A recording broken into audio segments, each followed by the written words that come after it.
কপাল পুরলে রে বন্ধু, কি উপায়? ঘরে আগুন লাগছে, নতুন ঘর করা যাবে। গাড়ি ভেঙে গেছে, বাড়িয়ে গাড়ি মেরামত করা যাবে, কিনা যাবে। কপাল যদি পুড়ে যায়, ওরা কপাল জোড়া লাগবে না। অনুরোধ করে বলছি রে মুমিন, আবু জাহাল নবীরে দেখলো, 13 বছর পর্যন্ত বয়ান শুনলো, একবারও নবীর মোহাব্বতে তাকাইল না। অথচ ওমরের মতো বান্দা তরবারি নিয়ে যায়, আমার নবীর গর্দান তারে কাটার জন্য দৌড়ায়।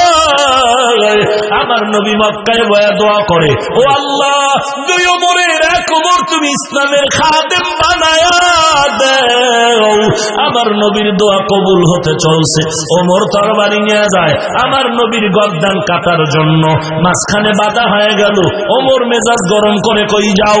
বলে মুহাম্মদের গর্দান আনার জন্য যাই। রক্তের কিছু নাকি? বলে না, দাঁড়াও, তোমার রক্তের আপন বোন ফাতেমা কালেমা পড়েছে মুহাম্মদের হাতে। কাটা গায়ে লবণের ছিটা।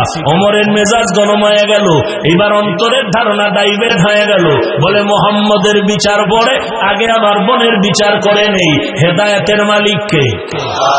মাইয়াহদিল্লাহু ফাহুয়াল মুহতাদ ওয়া মান কপাল পুরলে রে বন্ধু, কি উপায়?